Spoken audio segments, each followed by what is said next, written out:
Welcome to this edition of Access Together. These shows are made possible through the combined efforts of Shelby County Schools and GHS-TV. The shows are hosted by the members of the community and utilize the staff and facilities of Germantown High School. If you would like to watch our live stream or get more information about these shows, log on to our website, ghstv.org. Thank you, and we hope you enjoy the following presentation.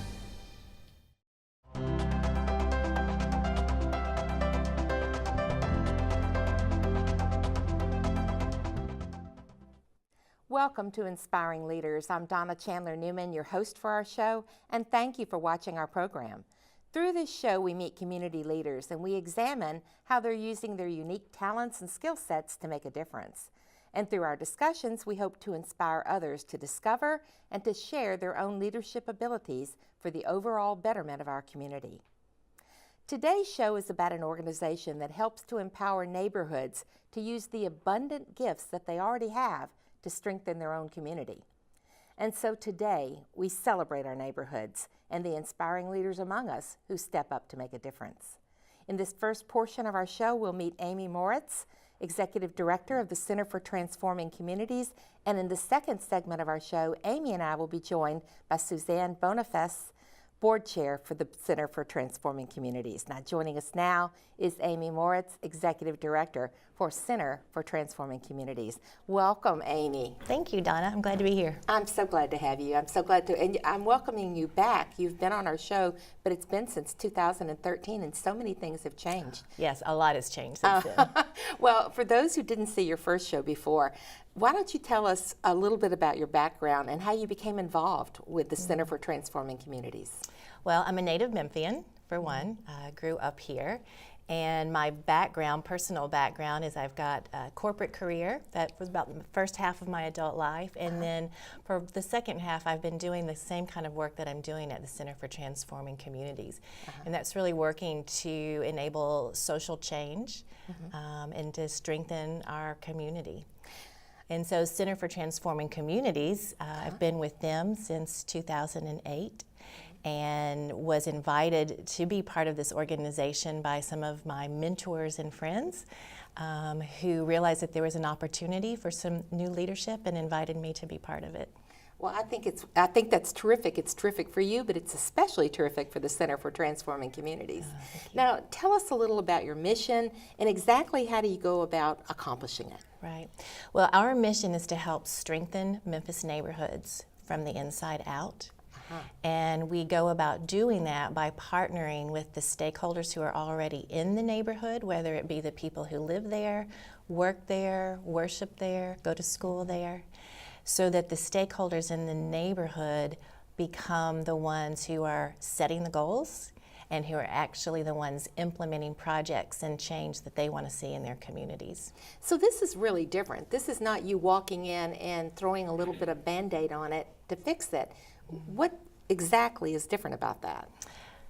Our approach is different and it's unique in Memphis, although there's a growing trend across the country, Canada, and the world that recognizes that our traditional approaches to community development and strengthening neighborhoods that have been distressed for decades, the old approach or the traditional approach relies on experts and people from outside the neighborhood to sort of assess the problem and recommend the solution.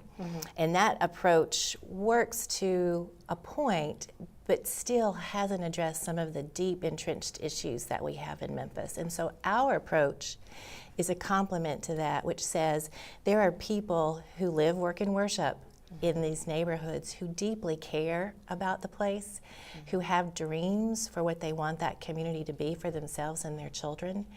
And if their sense of agency and ownership can really be released, they will be the change makers. And that is what's going to sustain the change and really be the tipping point that is going to help us address some of our deepest issues in Memphis. Because they care the most. And what you're talking about, sustainability, is the key point there, isn't it? The key point.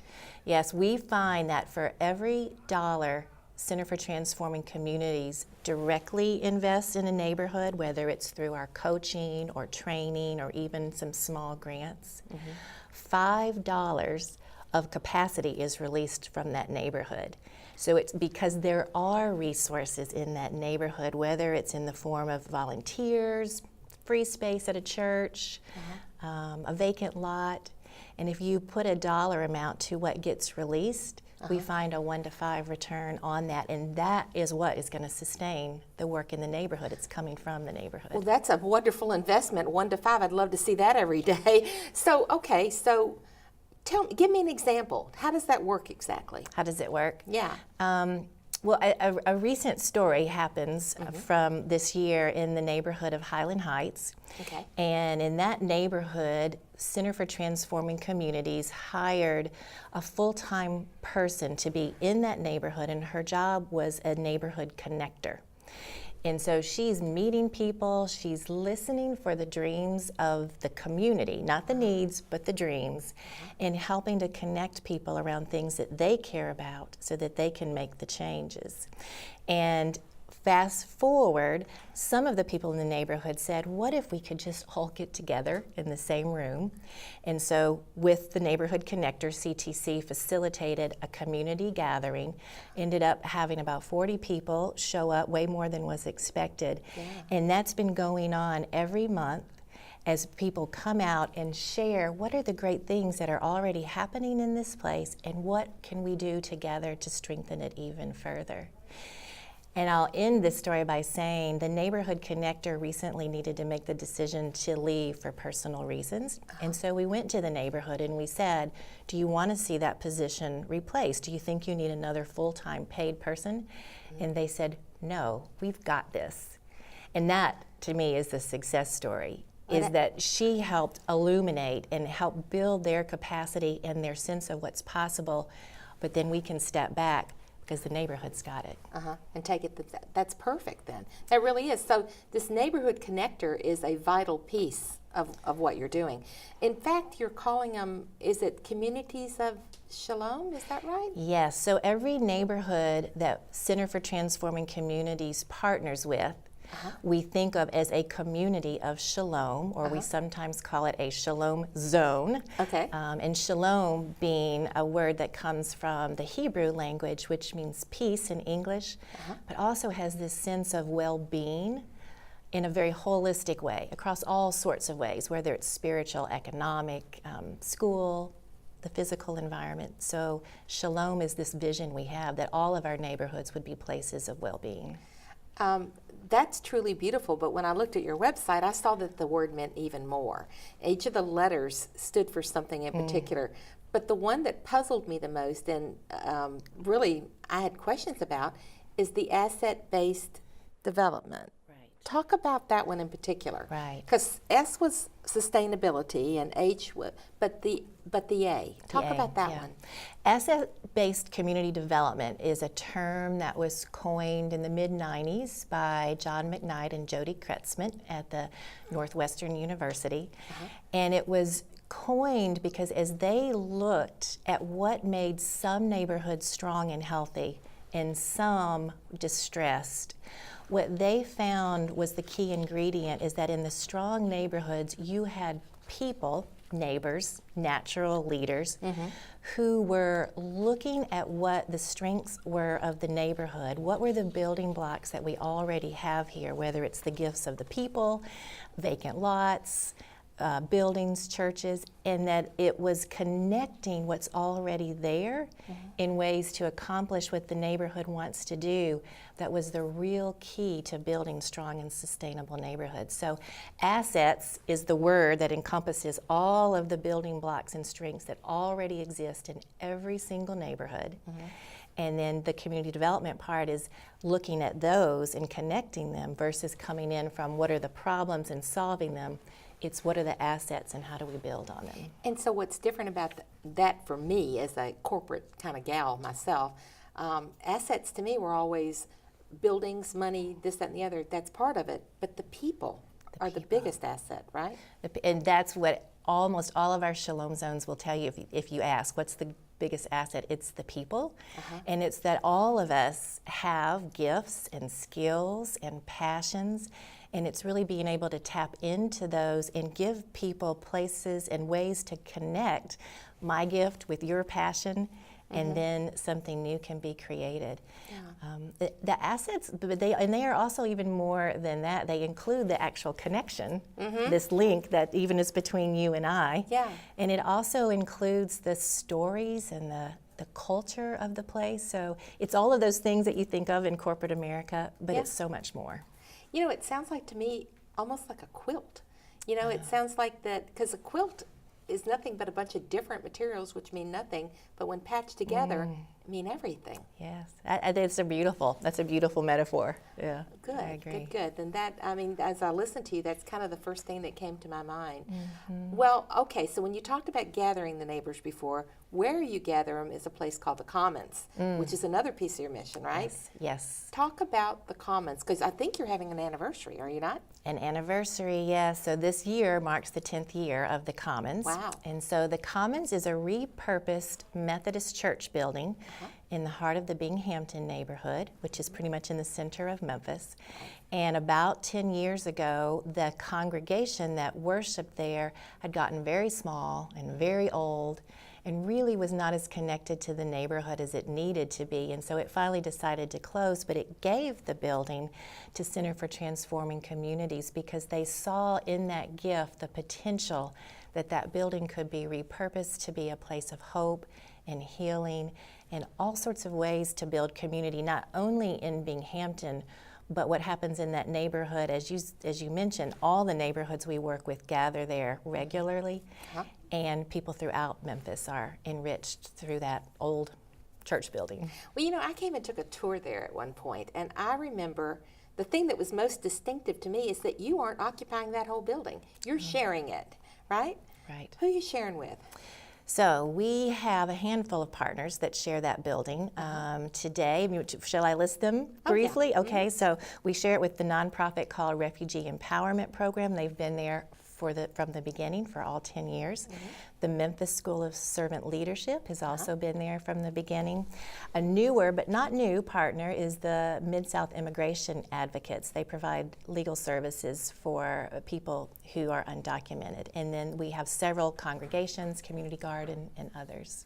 Well, I think that's amazing. I mean, it's really generous of you to do that, but it also raises your own profile a little bit, which is quite nice, isn't it? Yes, yeah. Oh, that's good. And they do make a contribution to be there because they also have assets and gifts to contribute, and that's how the building is sustainable. That didn't occur to me. So, okay, so that makes a lot of sense as well. So all of you together are making all of the community. It takes all of us. It really does. Well, perfect. Well, we're going to talk more about exactly what that 10 years means and the launch of something special when our next guest joins us, when your board chair joins us. Will you stay with me? Thank you. Yes. All right. Thank you very much.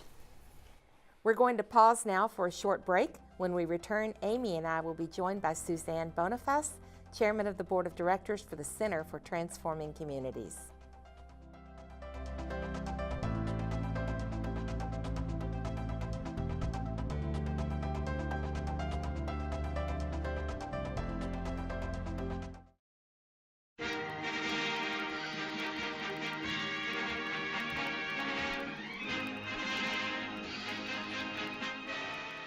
Is He Dead? Written by Mark Twain. Adapted by David Ives. If you want to find out, is he dead? Call 755-7775 or visit www.ppp.org to reserve your tickets now. The show runs from October 26th to November 4th. Don't miss it.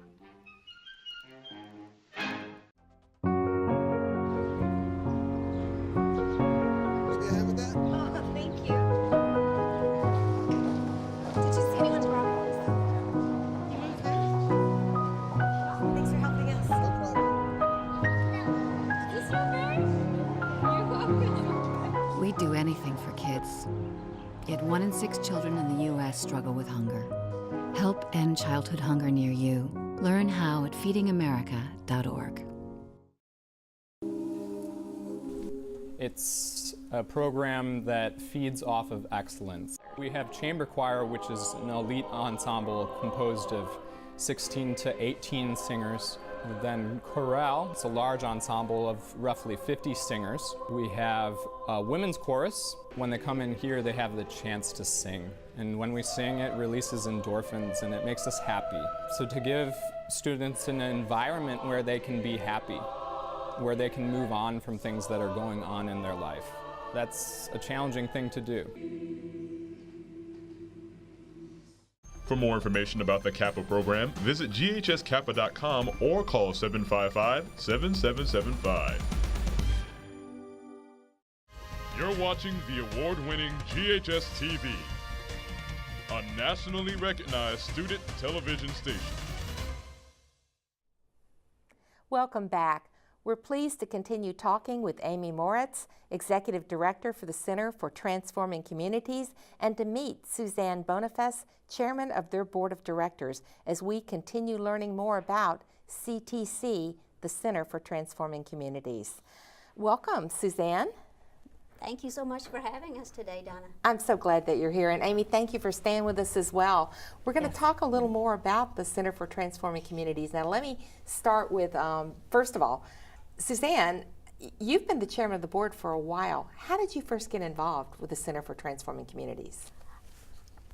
I feel like this is a story of Amy and her ability to make the connections that she was just speaking about with CTC and to recognize the gifts and abilities. And so I work at Rhodes College. I'm the Director of Special Projects, and I have the best job in the whole world. I like to say I work with students and faculty who are passionate about Memphis and connecting their classroom work with engagement in the community. And we have been collecting stories of Memphis history, and in particular stories of community members and their neighborhoods, and thinking about the ways that these stories really were assets in the sense that Amy had just spoken about. And Amy reached out to me and asked me if I would come and join a Shalom Zone training. And so I met the members of the South Memphis Shalom Zone and others at this training, and we talked about ways that our Rhodes College students could work with high school students in those communities to collect and preserve the stories of their own neighborhoods. And so a program was born. It was a neighborhood history program that was a joint program with Center for Transforming Communities and Rhodes College. And the next thing I knew, I was on the board. That's how I remember it.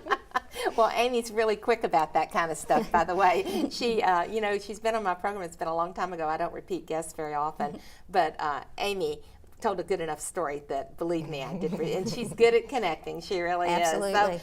So, you are the chairman of the board, though. How many people are on your board?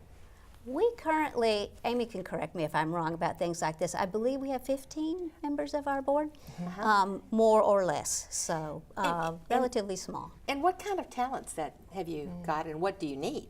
Well, we have, what I love about our board is that everybody there is passionate about this work and connect to it in different ways. Some people from the actual communities in the Shalom Zones, other people from the faith community, people from finance and nonprofit backgrounds, from the hospital systems.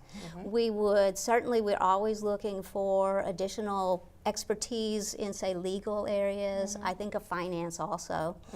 We're entering a capital campaign soon, and so folks who can help us in that fundraising capacity. Well, let's talk about that capital campaign, because we mentioned a minute ago the Commons, the 10th anniversary, and that was the launch. Y'all had something like at the end of September, and it was the launch of what you're going to do. What is that exactly? What is it you intend to do?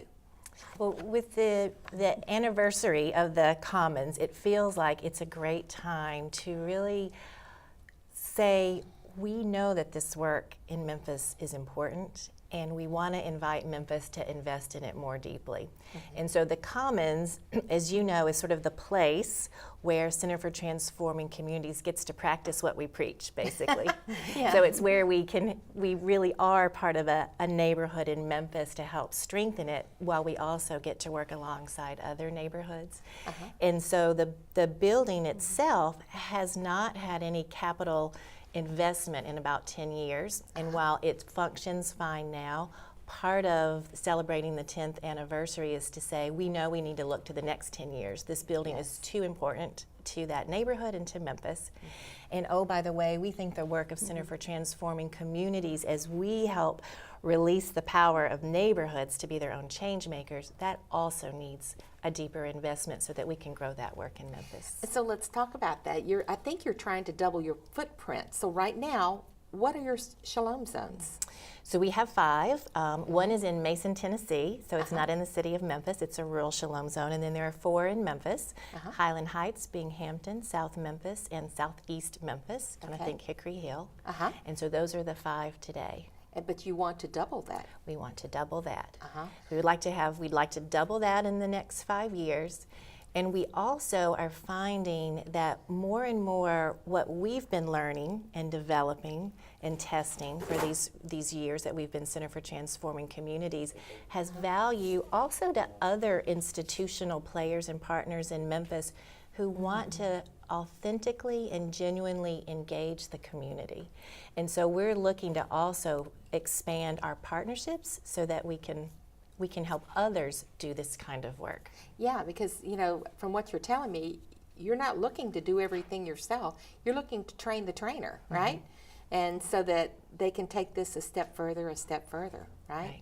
Right. So your board is about to be doing some major league fundraising, right? Because, as much as we all want it, we're all realistic enough to know that it takes a great deal of money to do what we need to do. Now, don't tell me numbers because I don't need to know right now, and I'm sure you guys are still settling on them. But how do you guys go about raising your money? Do you have events? Do you do direct donations? Or do you do everything? How do you do it? A little bit of everything, I would say. And so we think about fundraising in the same way I think that we think about community development. It's all about connections. It's all about networks. And telling the story of this different approach to thinking about community development and the ways that we feel like our work can have an impact on Memphis. And so look forward to some events coming soon, and we'll be getting the word out, as well as opportunities to talk with Amy, to talk with me and other board members about this work and ways that people can get involved.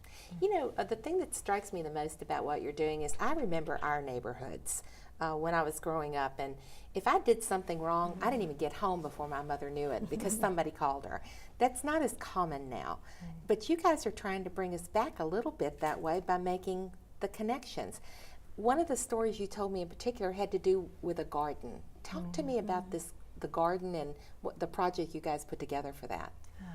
So this summer in the Binghamton neighborhood, there is a garden. It's called the McMurton Community Gardens. It's been around about 6 years, and it starts on the parking lot of the Commons, the building we were talking about.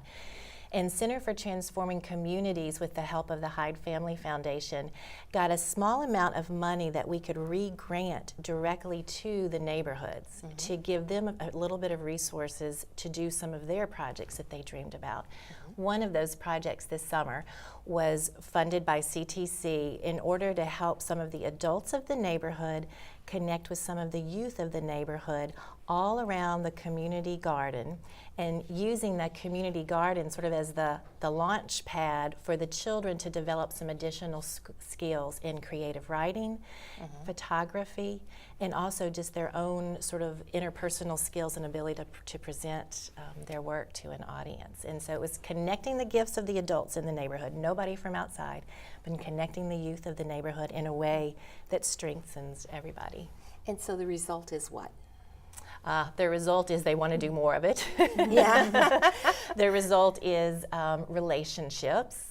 So even though the program, the actual program where they were doing creative writing was happening one day a week on a Saturday, because the adults and the children live in the same 40-block area, they see each other on a regular basis. And so those relationships reinforce a sense of community, and the children know that there are adults in this place that care about them, even when we aren't sitting doing a 2-hour program. That's amazing. It really is. I can't help but think, Suzanne, that there are 3,000 nonprofit organizations in this area, over 3,000. And so tell me why the Center for Transforming Communities gets your time and talent and treasure.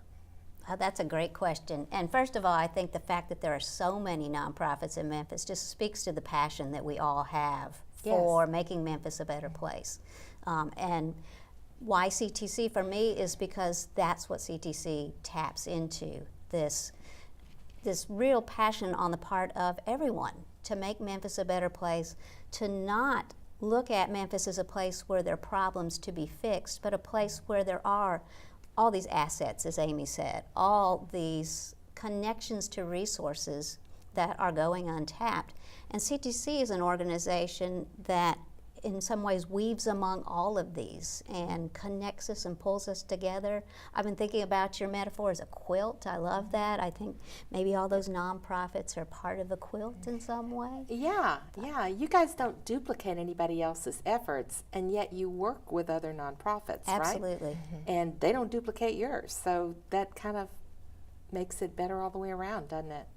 We like to think so. That being the glue in some ways that ties together some of the pieces, and also understanding that ultimately we step back and these communities are really there to sustain this change and take it to the next level. One of the things you said to me when we spoke earlier, you talked about abundance. Instead of problem solvers, it's abundance. So talk to me about the abundance that you see in these neighborhoods.